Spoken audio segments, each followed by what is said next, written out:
How are we doing, ladies and gents? Welcome to Bulletproof Mindset episode 3. Today we're going to delve into a topic that I love. I don't know if Dale loves it as much, but we're going to delve in and we're going to chat about it and obviously hopefully give you some tips and knowledge going forward with your training.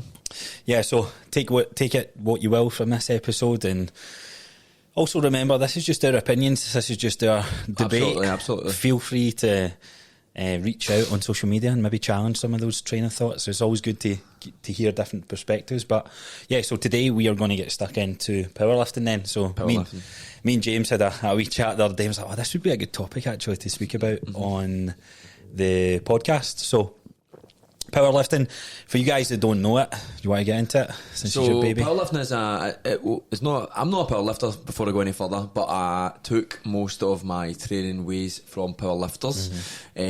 Obviously don't do full powerlifting, so powerlifting is a sport where you just try and get your maximum total of your squat, bench and deadlift. So at the end of the competition, you get all your totals added up from your squat, bench and deadlift. So you squat first, then you bench, then you deadlift. That's how all powerlifting competitions go. So your full training is just geared towards getting stronger in your squat, your bench and your deadlift. Cool. That's what powerlifting is. Easy. So when did you find powerlifting? When did you start looking into that? So I found powerlifting in May, June last year. Somebody called Matt Vena on YouTube Shorts and Justin Lee. And I was like, man, these guys are strong for their size, you know what I mean? I'm like, they're really strong. I'm like, that's cool. And then as I slowly started getting in it, and I started when I was watching Matt Vena, I was putting in some of the tips he was giving me, like for how he fixed his squat, how he got his squat bigger, you know, the accessories that got his squat bigger, the accessories that got his deadlift bigger, and I started implementing them in my training. I was like, that's actually quite a fun way to train. It's like challenging during the workout. You know what I mean? It's not easy. And then I don't know, I thought, you know what, I want to get a really good squat. I just thought, I want to get a fucking big squat. Do you remember the first time you squatted? Oh, no. Last year probably, because I was only squatting like 90 kilo for one. Did you squat when you first started training? I did, but I didn't put as much consideration into the squat and how much respect I give the bar now. Aye. I respect the bar. Respect the bar. That's one thing, respect the bar. You know what I mean? A lot of people don't respect the bar enough, and that's how they get injured. So I remember maybe 8 years ago, typical bodybuilding split, chest day, back day, all that good stuff. And I remember on leg day, trying to put the bar on my back, and I was like, my fucking shoulders hurt. I was like, this is painful. I was like, fuck that. I'm not doing that. I used to squat on the Smith machine because I couldn't hold the bar, so I used to unrack it, let it sit on my back with a pussy pad on it, the hip thrust pad, and then from there I would squat down, because obviously you can lean back into the Smith machine, it's static. And I was like, I'm squatting half reps and all that sort of stuff. I don't actually remember the first time I pinpointed squat. I think it's when I get into my mobility stuff. I wouldn't go as far as saying respecting the bar. Oh no, you have to respect the bar. No, it's a fact. Do you think so? You have to respect the bar, mate. You got a name? Do you name it? Now that people name their cars, do you name your barbell? I generally tell people you need to respect the bar, respect the squat rack. Just walking up to him like, what's up, Caroline? You're getting it the day. No, but like I remember I've got a big lump in my back where I used to sit it on my spine. And like just simple things like understanding what muscles to sit it on is like it makes a big difference to how you lift the weight. So I've got a big lump in my spine for when I used to squat ages ago, and it never goes away. Like it's bruised and it's there. Like it's never gone away. So obviously when people listen to this, if you've never squatted with the barbell, check out our social media channel, because we should have already posted this video by now, but we'll do a video of how to set up for your barbell back squat. Yep.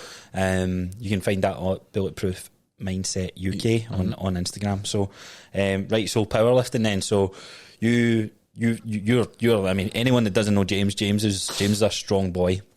Not on bench press. No, but I'm always honest. I'm always an honest person. For my size, for how long I've been training it, my squat and my deadlift is pretty strong. There is people out there who are fucking insane. When I used to train, I used to think, oh, these people are all unnatural. But as I get stronger and I stay the same size, I'm like, you know, maybe these people are just fucking really good at their training. Yeah. And that's what I liked about it, is the stronger I got, I went, you know what, these guys are just training right. You know, they never get injured.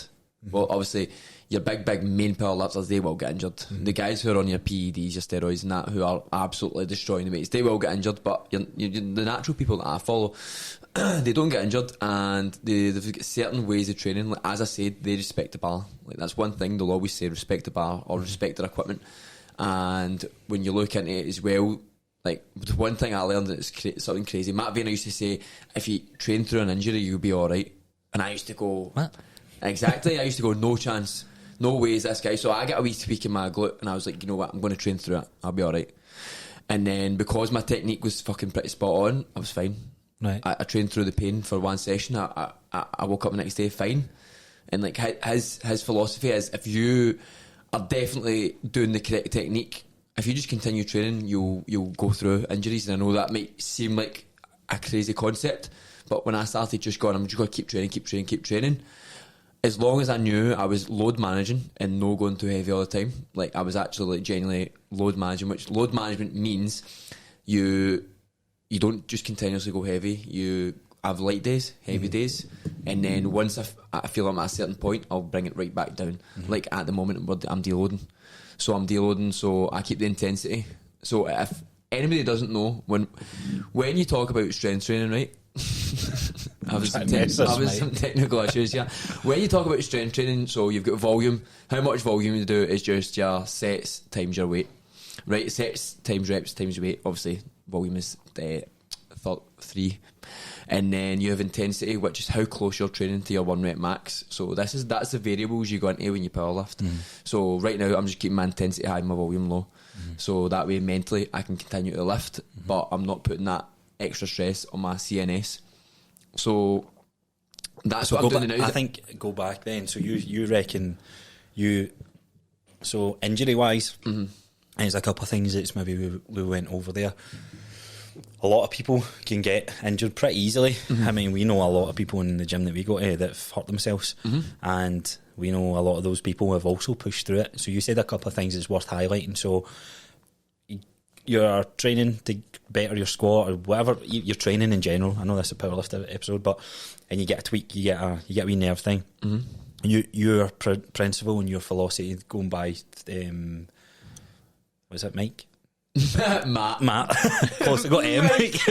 Big Mikey boy. But your philosophy that you're bought into is that individual should somewhat train through it if there's a couple of key things. So 1, intensity.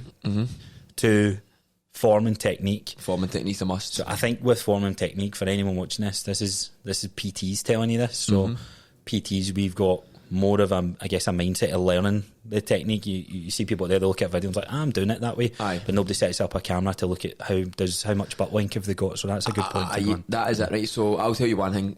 Not one of my clients who have come at me can deadlift properly. Right, not one. I asked them. So some people come in and says, I can deadlift. I'm like, fine, let me see. They couldn't deadlift properly. They initiated the lift wrong, like completely wrong. Because what a lot of people do wrong, especially with the deadlift, is they pull it. It's not a pull. You create tension in your upper back and your hamstrings, and then you push. Well, keeping that tension. If you don't do that, you will have lower back problems because you're pulling, and when you start pulling, it just goes to your lower back. Right. So that when I looked into squats and deadlifts a lot more, because I'm like, I want to get stronger at the lifts. I was like, fuck man, like, you know, there's a wee bit more to it than the meets the eye. And I think these lifts as well, that talk about the most technical lifts that you can go through: squat, bench, deadlift. I would throw overhead press in there. I know that's not classed as powerlifting. Oh, but no. You know, I would class that in there. We spoke about that before. Compound lifts in general, they're technical as fuck. Like they look, you're just pressing a bar off there. You're just picking something off the ground. Now, when I'm teaching average people, that's like, I'm going to simplify this movement for you. We're bending over, we're picking something up. There's a lot in between that. We're going to spend a lot of time trying to refine and things like that. Right, so we covered the injury side of things. So let's talk about who is powerlifting for, because this is where we get. Powerlifting is for everybody. So we've got absolutely for everybody. No. I'm being for real here. If you like the gym is squat, bench, and deadlift, right? So powerlifting is for everybody, because then you can learn to load manage, you can learn technique, and then for there you don't need to do squat, bench, and deadlift for the rest of your life. Yeah. Do you know what I mean? Like, you squat, bench, and deadlift. You could get stronger in the squat, bench, deadlift easily. You're worried that you get injured, but if you went into it with a different strategy than you train at the moment, you could get stronger with right, so a much lower risk of injury. Aye. So this is where me and James were talking the other day, and we're like, oh, this is going to be a juicy podcast episode. So powerlifting being for everyone, that you saying that squat, bench and deadlift is for everyone? So I agree with that. Right. So or are you saying everyone should push the potential of their 1 rep max? I thought that's what you were saying. Right. No. So I generally think both. I think everyone should. I definitely think everyone should squat, bench and deadlift, and they should learn how to do it 100%. Obviously, I do think that you should structure your training in such a way at one point to see how strong you can get. You don't need to take it to absolute extremes, but 1 rep max. 1 rep max. No, a 3 rep max. And where's your? So I'm curious. What I do in my training is I do 5 rep maxes, I do 3 rep maxes, and then I do 1 rep maxes. You know what I mean? So what people get wrong, and this is what especially we guys, what they do is they go for a 1 rep max when the last week they've done 3x8s. Right, it's a big jump. Right, a 1 rep max is a special movement to a 3 rep max. It's not the same, right? So what you need to do if you're going for a 1 rep max, this is exactly what I do. And I know, like, my training's pretty basic when it comes to powerlifting. I've not got it absolutely properly set up because I'm what it's called power building. So I'm doing strength training with a lot of bodybuilding, but that takes a lot of stress on me, so I can't get as strong as quickly. But basically what I do is, on my last 4 weeks of my plan, after already training for 8 to 12 weeks and getting stronger at 3s and 5s, slowly upping that intensity, bringing down that volume as I spoke about, that's what you do. So you bring the intensity up, get closer to your 1 rep max, and bring that volume down. So you're only working with the intensity, and you're slowly but surely losing cardio. Right. So as you go, you lose cardio, but you get a bit of strength. But that's where it gets to a point where you're at the end and you need to bring that cardio back up. You need to bring that muscular endurance back up. But what you do is you start doing heavy singles, or you should be doing heavy singles all the time. But a heavy single is from 80 to 90% of your 1 rep max. And then once you're comfortable with 80%, you jump to 90%. Once you're comfortable with 90%, 100% to what your 1 rep max is not a risk, because you're used to getting in that zone and lifting a weight for 1 rep. Yeah. It's a skill to lift a weight for 1 rep, because what you'll find is many people say this, right? And I don't actually get this because I've trained 1 reps for quite a while. So what they'll say is the second rep on a deadlift is always easier.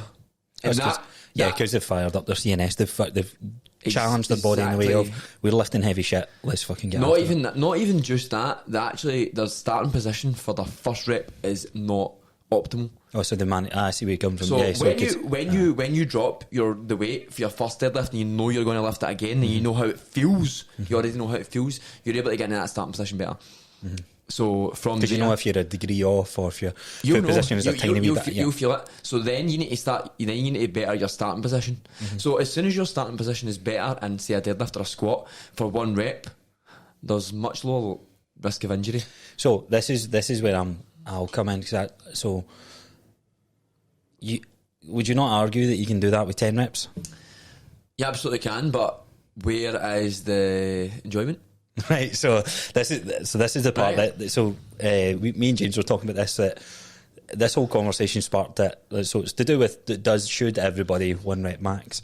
So I can agree with everything that you're running at, but I don't think so. Squat, bench, and deadlift, by far the best movements you can be doing in the gym. However, training a wide range of people, some people can't squat for various different reasons, but why? But it's understanding why. So it's like, right, so there's a slower process to those people. Some people might never be able to squat. So I've been working with a client who's never trained before, and she's in her 60s and she's never squatted. Now, we've been spending about 8 months together to get her to just even sit down and get off a bench. So she might be able to squat. So I think there's squatting patterns that I get, but I think for her to do 1 rep max. See, I'll be honest, right? I've not trained anybody that old. You know? No, well, I've got a few people. Who? Name them. Oh, I'm getting on.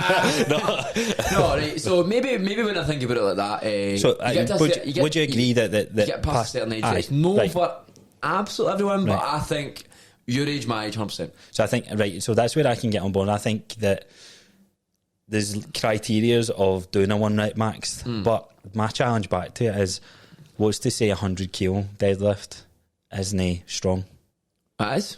Right, so this was my point the other day. So you said I can get a lot stronger. No, but you as a person definitely can get stronger. 100%. Oh yeah, but I'm cool with nobody. Name 5 other people that aren't in the gym. So we're talking about we are the 1% of the 1% because we're crafted in that. And what would we deadlift the other day? What was that 170 and 190. 170. So you were getting 3 and I was getting 10, wasn't I? It was pretty easy. 10 minus the 0. Easy. But that to me, I'm like, cool. I'm strong with that. I see where coming from. There's a bit inside. Let's push our potential. But that was the same with bodybuilding. It was like, let's push my body to a potential. But I'm at the stage where I'm like chasing health. I'll be honest. I think you can get further in powerlifting than you can in bodybuilding naturally. Oh, absolutely. 100%. That's why I like it more. And I think there's more carryover to everyday life because you imbalances. So that's the thing, right? So when you're squatting, benching, and deadlifting, if there's something wrong with your body, you'll be feeling some of the lifts at certain points, and you'll need to fix it. So whether it's just squat, bench, and deadlifting, they'll need to fix the mobility as they go. Do you know what I mean? These people at the top, these people who are trying to get their top maxes, they need the mobility to be able to do that. But equally they also have imbalances. Oh, I know they will. So it's like any sport, any profession is unhealthy to be solely obsessed about that one thing. 100%. I think category wise everybody should have an element of powerlifting in. 100%. I think I come from a wee bit different for the 1 rep max. I think it's cool and it's like it puts a subjective number on it. I do think that you have the wrong meaning. I'm saying you're wrong. The wrong meaning of 1 rep max. So I see, right. So going back to your point of the 1 rep max is a different lift to your 3, your 6, your 8, your 10. 100%. I get 100%. So it's a different training to train up to that. I think like obviously most, especially as I said, young guys, 1 rep max to them is how much I can lift on this day. Yeah, no. That's not 1 rep max. No. But my understanding of 1 rep max is what you're saying, right? So I've trained to a certain intensity, and I've got my numbers of my volume and what I should be able to push for one, and that's going to help me increase that. I think there's what was my point now? Oh yeah, so the risk of injury is minimised if you're training towards that. V's the little guy that's training 8 and then going for that. That's the problem with powerlifting. When people hear that, oh right, one rep max, I don't believe everybody needs to know the 1 rep max to get strong, because I think that's depends how strong you want to get. In comparison to what? Because it's all subjective. No, you need to know you need to have a good understanding of your 1 rep max to understand the programming you go through. So this is a good point to get into. So this is where we have 2 different experiences training ourselves. I've never powerlifted, and you have. So you've programmed yours because you've programmed like an RPEs and I program RPE at the moment, which means rate of perceived exertion. So you're right. So for anybody listening, rate of perceived exertion goes from 1 to 10. 10 being an absolute all out, like you have absolutely no more. You might have even failed, right? And I try not to go in. I probably do 10s like once every 16 weeks at the moment. I do 9.5s quite regularly, but when it comes to, I would never give my clients what ARP. No. Unless you're in the space and you're doing it as a sport, or you're looking to just understand a wee bit more, you're curious about it, yeah. But see, the average person just wants to be strong and look good and chase health. RPE, I wouldn't even, because their guidance of that metric, they say it's an 8 and it's actually a 4. But that's where you can use your percentages, and then if you don't want to have them in too high percentages where you feel they could get injured, you would just bring that. So you just bring that percentage down. Do you know what I mean? So say the usual is today 4x4 80%, but you've obviously watched their form and seen them, and you're like, maybe they're not as strong as I thought. Then you bring it down to 75%, and they work from there. But I think you do need to know your 1 rep max. I don't think you need to do it, but I think you need to have a really good estimate of what it is to get strong as quickly as. I mean, not everybody's looking to get strong as quickly as possible. But if you're looking to make the most efficient gains when it comes to strength, not muscle building, when it comes to strength, I do think you need to know your 1 rep maxes. So I'll talk you through how I would train my clients. So I've never done percentages with any of my clients. No, at all. well, I've not had anybody who wants to go down that route yet. Yeah, right. Okay, so I've had people who have got stronger, and this is how I'm measuring it for the average person, because that's a very small niche that we're trying. I feel like most days are going to get. You're going to have maybe one in a blue moon who's going to kind of come through that. So strength wise, to me, so you're saying everybody should more. So you're saying everyone should know their one, Have a good estimate of it. even the clients that you've got. See, to be honest, like when you look at strength, at the start you're going to get stronger than anything. Exactly. So that's You could be doing 3x20s, 3x10s, 12, 10, 8. You're going to get stronger. So what's the reason that none of your clients have do one then just now, or do they know one? No, they don't know one because none of them have the technique that I want them to have before they start that. So that's why I think going for the one rep. This is where I was saying that I think there's too much risk in that one rep because people jump that hurdle too quickly. To your point, like they don't train 100%. For the one, and it's a year-long experience for some folk. It's 2 years. You need to spend a good amount of time like investing and learning the lifts properly. So once you've got them, I think you can do one rep maxes. But a lot of people, even after 3, 4, 5 years, fucking can't squat. Still don't do it. No. I'll say right now my squat's off. I need to work a wee bit more because mobility changes as you get older as well. You stop doing it as you get bigger. It changes. You know what I mean? It just consistently changes. Your leverage change slightly as you put on mass or lose mass, whatever it is. So how I train my clients through a strength phase. You can tell me if you're classing this as power. So I never stay away from. I stay away from one rep maxes for most people. Some people will go for a one rep, but that's not a one rep max. That's what I do. You know what I mean when I'm saying that? So to them, yep, cool, they've done that, but their form's breaking down. It's like, right, okay, we got it. So we'll leave it there. We need to back off and try and revisit this because here, look at the video, look at the form. That's what happened. So my strength training phases with people are 3 to 6 within that rep range. And the rule of thumb for me is every rep has to look the same. And if every rep starts to break down, we're not in a position to put the weight up. Sometimes we put the weight up because I think there's a bit of value in holding the bar and going through a heavier one. There is a lot more risk kind of involved with that, but it teaches people who's novice to training of right, that's what that weight feels like. It's not as bad. And then I like to do like 6 reps of, I don't know, let's talk about bench press. 6 reps of 50 kilo, that was fine. We do 2 reps of 55. We do a negative rep of 60. And then we come back down to 50, and they're like, "This is fucking easy, man." Because their bodies, the CNS is an all-time high. That's how I would train. I think there's a lot of value in strength training. There's a lot of value from powerlifting, definitely. But I don't know if I would go down the route of one rep max with peeps.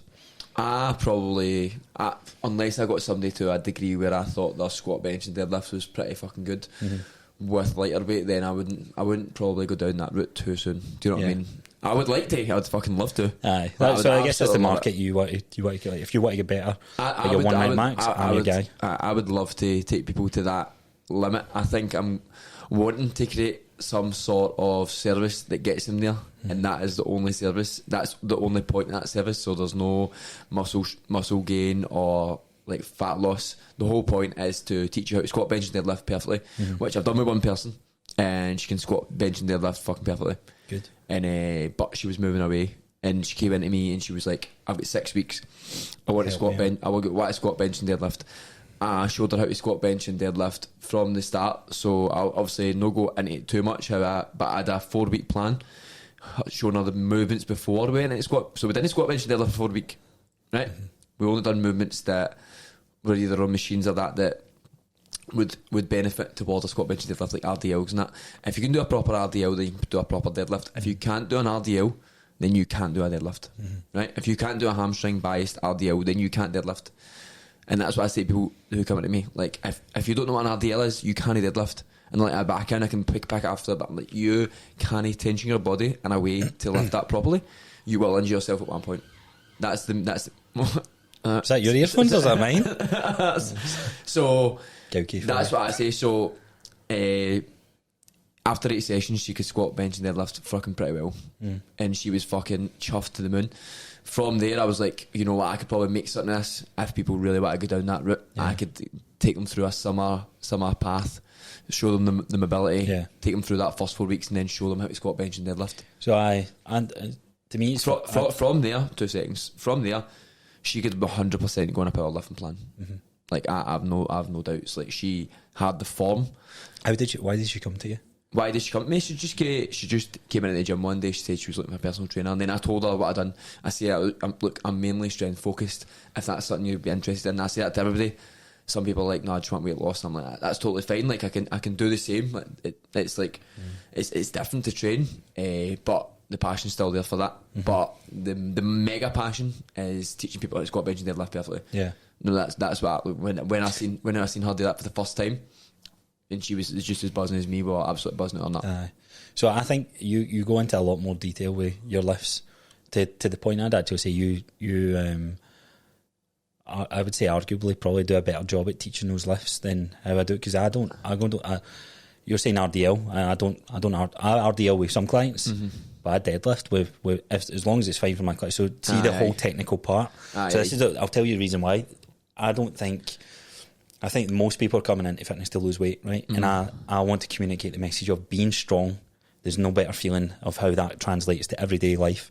So picking something off the ground, deadlift technique, squatting down, as you do it in your everyday, pushing movement, pressing above head, they're the ones I'm curious about. So that's when I'm aligned to you on what we would do. That how we go about that, I guess, is just this is the beauty of fitness. There's no right or wrong way. They're both the same end result. They both have two different time journeys. They both have two different experiences in terms of clients. But at the end of the day, it's what does the client want? What does it come down to? Oh, definitely, it is what the client wants. But what I would say with it, like you're squatting and deadlifting, that what happens when they go away and they don't know how to do like a movement like an RDL? Like I find that like, there could be problems there. You know what I mean? Because the RDL goes into more movements than the deadlift. You know what I mean? You need RDL before so many movements. What I find with so many people. So I think for when you say RDL, pushing the butt out, getting tension in the hamstrings. Tension in the hamstrings is the main thing. So tension in the hamstrings. People don't even know their hamstrings are there. You know what I mean? They're like, until they tear it. People can never feel their hamstrings in any movement whatsoever. And that is just due to the fact that they don't do any movements in life that require them to really tension that hamstring. You know what I mean? When you bend down, you should be RDLing, but you're not, because who the fuck goes, I'm going to push my ass back and up to fucking bend down? You just bend over and then it puts strain in the lower back. Yeah. Exactly. So when you start to RDL, you go, fuck man. And then I see people bending down, pick something up, and I just see them like, you RDL'd? Like, I'm massive on it. Yeah, you love it, man. You'd marry that exercise if you could. So one of the things about an RDL is like, one of the ways that I teach it is once you get past your knees, you fuck the bar. So as you say, I would marry it. No, but you fuck the bar, and it's like penetrate. It is. So you squeeze your glutes, squeeze your quads, and you initiate fucking the bar, and that's how you should stand up as well. Fuck there. Everyone listening is going to be standing up and going, "What the fuck?" Thrust in the air, like, what's going on? No, but there is. James is a horny man, right? No, but like the way you teach and the way I teach might be different, but it doesn't mean you don't. Either of us. No, get I saw that. You know what I mean? The way I teach is the way I teach for reasons for me, what I've been through, my experiences. But there is no right or wrong way. Like, just because you did it different from me, I don't think you're wrong. I wouldn't do it that way. But and you don't think I'm wrong, and you wouldn't do it that way either. And this is why we're doing this as our third episode, to highlight hopefully the beauty of what this podcast is going to be. So difference in opinions is perfect, no ego, because when you speak about this in like such detail, I might go away like for a couple of things you've said and go, you know what, that's right. Like the way you teach your clients, like don't go for one rep maxes. And that I'll probably go away and think about that a wee bit, and you might go away and go like maybe RDL's a wee bit more. Do you know what I mean? And it's things like that, and you learn and I learn and go, you know what, that betters me and you. Yeah, and this is why we hope you guys listening will learn and not just go, what the hell are they talking about? But there's no ego. There's no ego here. Like, there's still respect for how your view on that, or your opinion on it, whatever it is. But this is one that I thought was quite a good topic for us to it is a good come topic. back and forth. It is a good topic. It is. Do you know what I would love to do? I'd love for you to train me and me to train you for 8 weeks to see the difference. Like, because usually anyone listening, I guarantee the reason you don't like something exercise wise, as long as it doesn't give you too much pain, I would say, is because you're not good at it. So people 100%. Don't squat because their fucking knees cave in, it hurts their back, their shoulders, their elbows, their hips, they're all tight. People avoid exercises that are difficult, and that's the one benefit of lifting weights, I think, is this micro adversity that it creates. That I was going for 8 reps, and you're like, no, come on, you got it. There's 2 more there. You got good form. You get the extra 2 reps out, and you're like, man, I'm a beast. That was a very good feeling. That was exactly. A good feeling. So that's and that's what I love about. If there's one good thing that came from powerlifting, like I think there's so many camps, and I would say you're more not married to the camp, but you're more in the powerlifting world. But I think you still value and respect bodybuilding, calisthenics, all the other different training modalities we could sit here. You know what I mean? And I think 100%. This is the main problem with the space is people marry camps. This is the best way to train. This is the best way to train. This is the best way to train. It's like, well, no. Go back to the question. What's your goals? Like we said, 65-year-old Sandra come to you. She just wants to feel strong. I'm going to get you strong. I'm going to get you doing 1 rep max, and then you have to. But there has to be an element of, well, just back to the person's goals. Like, 100%. So I've got somebody who came to me, and she does long distance cycling for a long time, and I was like that. Tell her, well, obviously I'm strength based, and I was just sitting. She was like, "What is it?" And I'm like, I'm going to do a lot of research for you because I'm not going to get you on a strength plan. Like, there's absolutely no point. It was more like a power plan, like generating power and generating performance for that cardio. And I was like, sitting there like, is MD going to come in and want strength train? Do you know what I mean? Needing this guy. Maybe after this podcast. But as you say, like, it's like, you need to tailor it to the person and what their goals are. And when she came in, she cycles fucking crazy distances all the time, and I'm like, fuck man, am I set up for this? So I done a lot of research, and I think I set up a pretty good plan, and she's doing really well. And she's even said already, like, her cycling is benefiting for this. And I'm like, fuck man, that's good. But at the end of the day, like, as you say, we need to tailor it to everybody. So even if I want a day strength, it's no, I can't do that. You need to change it, and this is actually there's a good message here, because PTs will be listening to this and like, I'd rather just stay in my lane in that. This is how you grow as a personal trainer. Now, if you communicate it from the start, saying, look, what you want me, I think I can help. I'm prepared to do my own research, and can I look in? If you're willing to try this with me, then let's get after it. Whereas some other PTs are like, well, why would you deal with it? I think so many people are crying out for help, and I don't think anyone's looking for an expert. If you're a likeable person, they'll love you. That person's going to stick with you no matter. Oh, aye. Yeah, 100%. Okay. The more people you train like that, the better you get at training exactly, people like that. Yeah. And is there? Could you turn around and say to her, this is where referrals work as well? I think too many people have egos in the PT. Well, personal trainers definitely have egos, but when they're sitting there like, no, I'm the best person for I'm the best. It's like, if I know someone is in Gym 24, for example, and they're better, I'd be like, if somebody came to me for 1 rep max and stuff like that, it's like, I can help you, but by the way, do you know, that's James's cup of tea, like, do you want to go with him? I would always be referring that type of workout, but I would look for opportunities to try and grow my knowledge and understand, because that's how you do grow. 100%. So when that woman came into me, I was like, fuck man, I was like, could I actually move her to somebody else? And then I was thinking, like, the experience she does with cleaning jerk and snatches, and I was looking at everybody, I was like, no one in this gym is really that's not the way inclined, that's not the way we train. So I was like, you know what, I'll take this on. But I was thinking that I was like,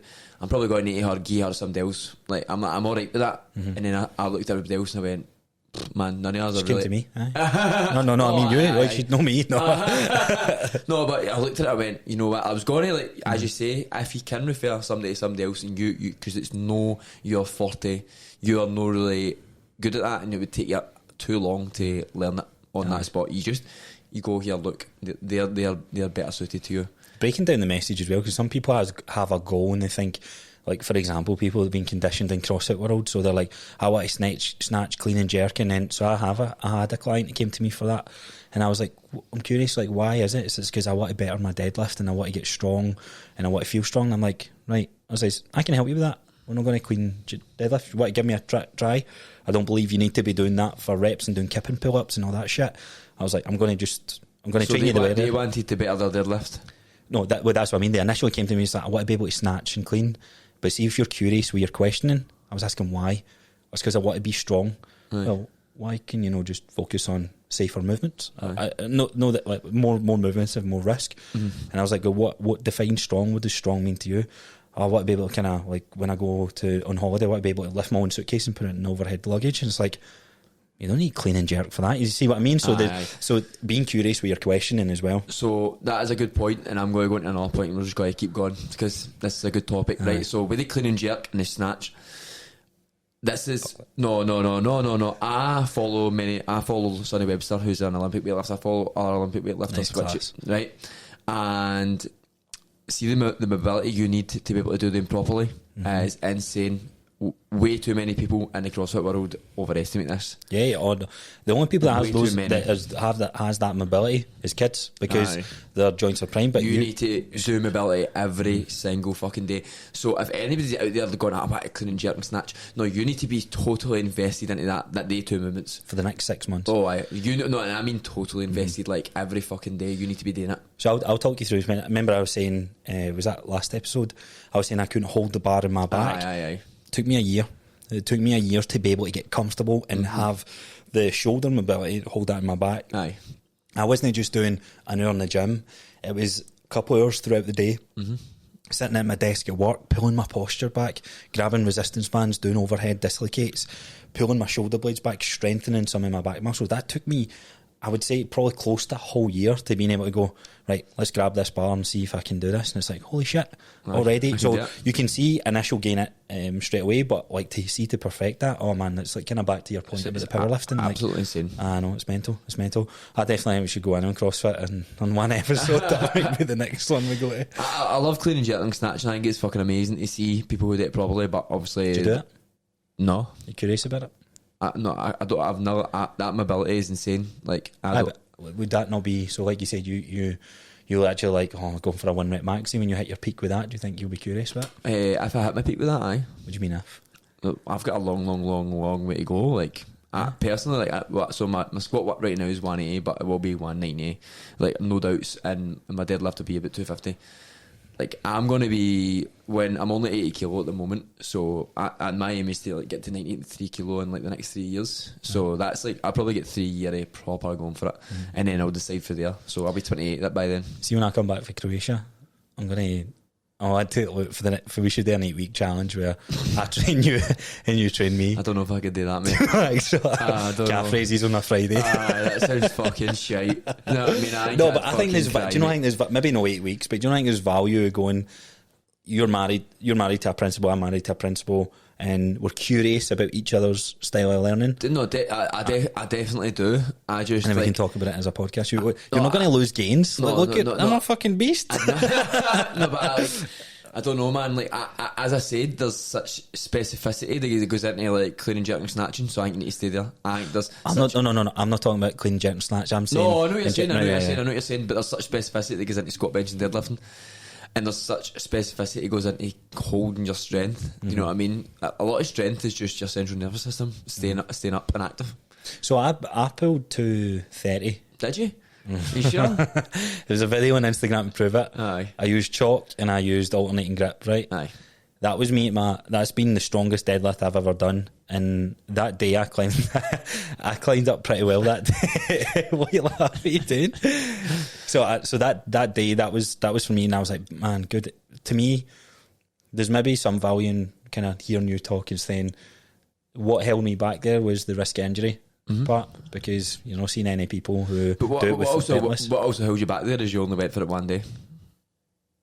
I suppose there was no training and lead up to that. But then back to my point, I was never training for that, and I wasn't really 1 rep maxing that day. I was going for threes. You were a strong boy, but but that I would never trained for that. Right, so if you spent 3 weeks leading up to it, and you done 210 1 week, and then you done 220, you would have got more than 230, like 100%. No, I'd done that day. I know, you see the other day when I tried it, the other week then, that was stupid as fuck. That was just ego taking over. No. So the week before, it was 200, right?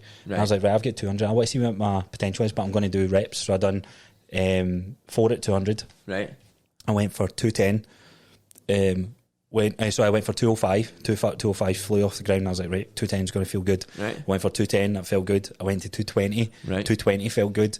And I was like, you know what? I think I've got this 230, and I went for 230, and then I was happy for that day because I did work up to that. That's another thing. You've way overexerted in that warm up. That's so much overexertion. So if you had a plan for that, you would have hit whatever it was meant to be that day. You want to say I was stronger than you in that day then? You probably would have been, mate. No, you probably would have been. But that's a fact. That's why I say that to you all the time. You would have been stronger, like 100%. If you're saying you went to 205, when I pulled 230, I went for 200 to 230.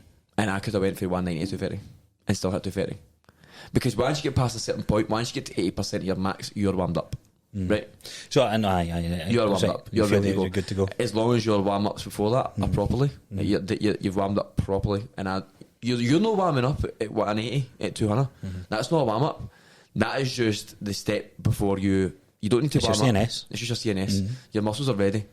So it's just your CNS. That's it. Aye. No, it's good. It's good.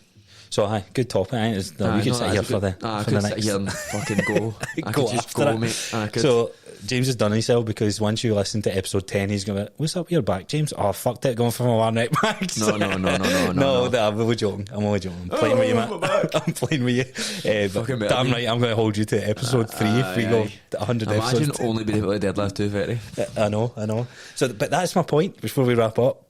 230 is fucking enormous. No, like, it's enormous. That is enormous. I'm just taking the piss at you. But then there's 100 and then there's 130. It's like so, it can be so subjective and it's ego driven. No, but how I look at it is like we've spoke about confidence in the past, like in competitiveness. I'm competitive myself because I know that I can pull over 6 plates deadlift. So why would I be happy with pulling 230 and staying there? Do you know what I mean? I know I can squat 5 plates. Like I can. Like I know I can get there. So why would I be happy with 4 plates? Why would you be happy with 5? What? Why would you be happy with 5? Because I know I can do it. Why are you not happy with 6? Because I know that I've went through my limits in my head, and the people I follow, and just like my beliefs are that I can get to that level. Do you know what I mean? I know I can get there 100%. Good. Marry the bar, man. Respect the bar. Respect the bar. That's one thing. People need to start respecting the bar. So see, when I warm up, I do 3 sets of 5 with just a bar. Just a bar every time. You do have good mobility. Right, see, so no, but what I'm saying is I got up to the bar and I scored it 5 times. Caress it. Really slow. Whisper in his ear. You're about to get a wee lick. Right? It's a clip. And then I did 3 sets of 5, nice and slow and controlled. And people what? And then obviously I continue to go up. And then like all I do is I do 3 sets of 5 with the bar, and then I put 60 kilo if I'm squatting. I know. And then once I put 60 on, I do 2 sets really, really slow. I love slow sets. And then I go 80 for 3, 100 for 3, 120 for 1, 140 for 1. I don't need all these fucking, I'm going to hit that and go, I feel good, I can go, I can keep going. I know. What you're getting to. I know I can keep going. But that was the difference with me with that day. I didn't know. My max that day was 200. And I was like, 200 was fucking, what the fuck's going on? But then I discovered wrist wraps, and that's a whole separate subject. We can go into that. We'll go into equipment. Equipment's another episode. Right, let's wrap this up. We'll wrap that up there. So we're just over 40 minutes for this episode. It's quite a good topic. Good topic. I think anyway. Hopefully we can listen back and going, why? I sound like that's not what I wanted to communicate. But let us know what you guys think. Quite curious to hear different thoughts on this. If you want to follow our page, it's Bulletproof Mindset UK on Instagram. You can find me at Coach Crosser, CROSSAR, and you can find James on Instagram at RawJimFit. So it's RAWJIMFIT. See you guys soon. Have a nice one, sexy ladies. Didn't even say ladies.